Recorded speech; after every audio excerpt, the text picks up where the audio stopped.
यह आदमी पागल है। वह हर दिन केवल एक ही काम करता है, वह है पहाड़ों को तोड़ना। वह अपनी पत्नी का बदला लेने के लिए इस पहाड़ को काटना चाहता है। कुछ दिन पहले उसकी गर्भवती पत्नी पहाड़ों पर चली गई। वह अपने पति के लिए पानी लाने वाली थी, लेकिन वह फिसल गई और पहाड़ से नीचे गिर गई। मांझी वहां पहुंचे तो पत्नी दम तोड़ रही थी, क्योंकि यहाँ एम्बुलेंस नहीं पहुंच पाती है। मांझी उसे अपने दोस्त के साथ अस्पताल ले जाता है, लेकिन पहुंचने के बाद अधिक खून बह जाने के कारण उनकी पत्नी का निधन हो गया। वे केवल बच्चे को पकड़ सकते हैं। मांझी चौंक गए। वह बहुत दुखी हुआ और पहाड़ पर चढ़ गया। उसने अपनी पत्नी की मौत के लिए पहाड़ को जिम्मेदार ठहराया। उसने अपना सारा क्रोध पर्वत पर उतार दिया। उन्होंने उस पर पत्थर फेंके। एक पत्थर था जो पहाड़ से टकराया और आग की लपटों में फट गया। बड़ी आग ने तुरंत पूरे पहाड़ को अपनी चपेट में ले लिया, लेकिन इससे भी गुस्सा शांत नहीं हुआ। इसलिए उसने बदला लेने के लिए इस पहाड़ को तोड़ दिया। वह दोबारा होने वाली इस त्रासदी से भी बचना चाहते थे। उसने आखिरी बार उसे अलविदा कहा। उसने शुरू करने के लिए एक छेनी और हथौड़े का इस्तेमाल किया। भले ही उन्हें चट्टान से छर्रे लगे, मांझी ने शिकायत नहीं की। गांव के लोग उसे पागल समझते थे। उन्होंने कहा कि जब आप इस सड़क को पूरा कर लेंगे तो हम इसे नाम देने के लिए आपके नाम का इस्तेमाल करेंगे। मांझी पहाड़ को नष्ट करना जारी रखते हैं। पलक झपकते ही 6 साल बीत गए। उनकी कई उपलब्धियां रही हैं। पहले 5 घंटे की दूरी को घटाकर अब 4 घंटे कर दिया गया है।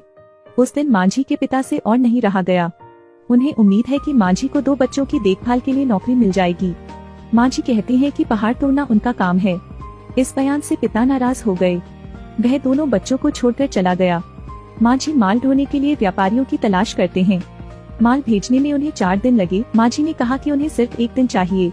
व्यापारी उसे स्वीकार करने को तैयार हो गया, क्योंकि मांझी इस पहाड़ से काफी परिचित थे।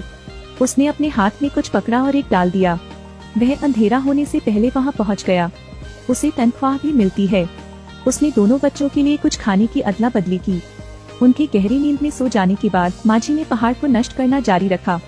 अब एक सड़क की रूपरेखा सामने आई है, लेकिन यह टिक नहीं पाया। गांव में सूखा पड़ा था। सभी ग्रामीण चले गए। मांझी के पिता उसे साथ आने के लिए कहते हैं, लेकिन उसने मना कर दिया। उसने रहने और पहाड़ को तोड़ने के लिए कहा। उसने पैसे अपने पिता को वापस दे दिए। उसने दोनों बच्चों की देखभाल करने की बात कही। पिता ही बच्चों को ले जा सकता था। उन्होंने मांझी को छोड़ दिया, लेकिन एक भयानक बात हुई। मांझी प्यास से तड़प रहे हैं। उसने पानी की बोतल उठाई, लेकिन एक बूंद नहीं बची। फिर वह एक कुएं पर आया। उसे उम्मीद थी कि अंदर अभी भी पानी है, लेकिन वह बेहद निराश थे। यह एक सूखा कुआं बन गया है। उसने दीवार पर मुट्ठी भर गीली घास देखी। उसने चाटा, अंदर का सारा पानी चूस लिया। इस बार वह रात भर संघर्ष करता रहा। अगले दिन उसने हथौड़ा उठाया, लेकिन वह अचानक गुफा में गिर गया। उसे जमीन में दबा दिया गया। जब वह फिर उठा तो उसने पाया कि पहाड़ में पानी है। वह भीतर घुस गया। उसने पत्तों को पकड़ लिया और अपने मुंह में डाल लिया, क्योंकि उसने 6 दिन से खाना नहीं खाया है। जब वह गुफा से बाहर आया तो उसने धन्यवाद करने के लिए पर्वत को छुआ। जिस पहाड़ ने कभी उसकी पत्नी को मार डाला था, उसी पहाड़ ने आज उसकी जान बचाई है। मांझी की नफरत अभी कम नहीं हुई है, लेकिन उन्होंने पहाड़ तोड़ना नहीं छोड़ा। लेकिन लगता है उसने कुछ खोज लिया है। उसने चट्टानों के ढेर को नोचा। वह एक कोबरा था। महजी की हिलने की हिम्मत नहीं हुई, लेकिन फिर भी उसे सांप ने काट लिया। पैर का अंगूठा बैंगनी हो जाता है और खून निकलता है। जहर को फैलने से बचाने के लिए उसने कपड़े को फाड़ दिया और काटे हुए पैर के अंगूठे पर पट्टी बांध दी। उसने सोचा कि यह ठीक रहेगा। अप्रत्याशित रूप से महजी को चक्कर आ रहे थे। उसे क्या करना चाहिए? अप्रत्याशित रूप से उसने छीनी और हथौड़ा उठाया और अपनी कटी हुई उंगली पर निशाना लगाया। उसने छीनी नीचे गिरा दी। उसे इतना दर्द हुआ कि वह बेहोश हो गया। जब मैं फिर से उठा तो पहले से ही बारिश हो रही थी। मांझी बहुत खुश हैं। बारिश थमी तो ग्रामीण लौट गए। वे मांझी द्वारा खोले गए रास्ते पर चले। उन्होंने उसकी बड़ी प्रशंसा की। पापा भी उन पर गर्व महसूस करते हैं। बच्चा नए उपकरण खरीदने के लिए अपने पिता के लिए पैसे खर्च करता है। मांझी बहुत खुश हैं।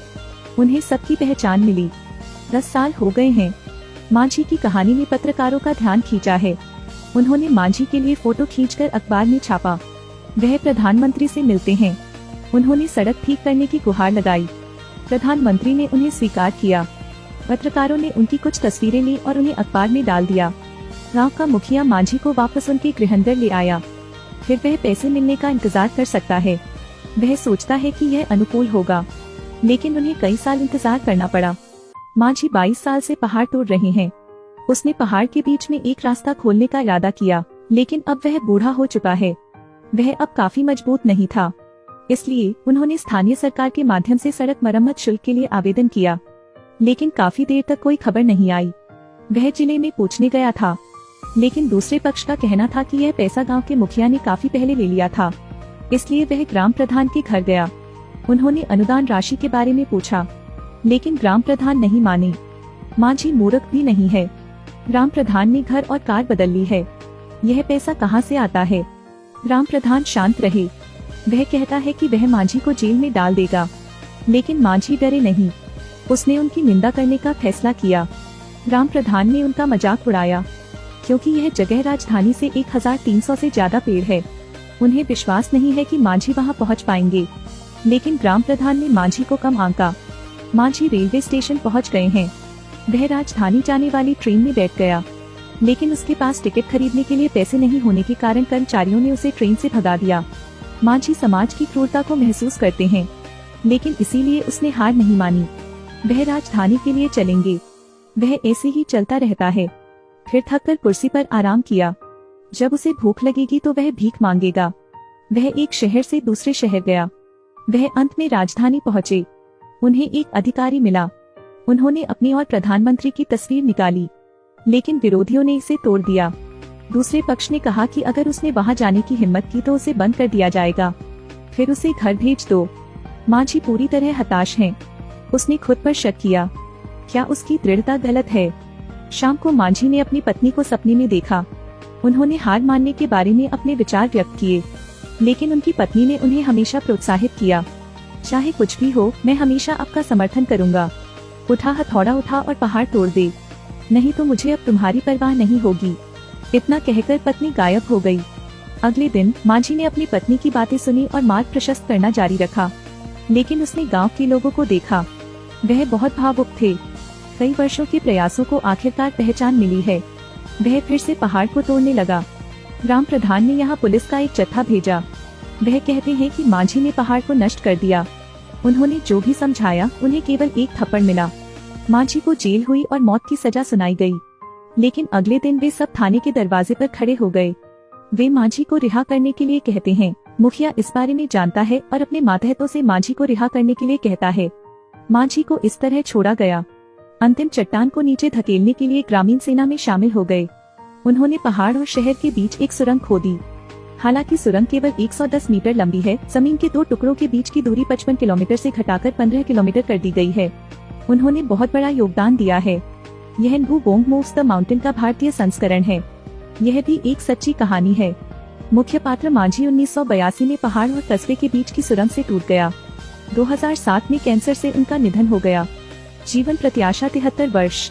इस कहानी के माध्यम से चाहे आप कुछ भी करें, आपको अंत में डटे रहना चाहिए। शायद कोई चमत्कार दिखाई दे। फिल्म समाप्त होती है।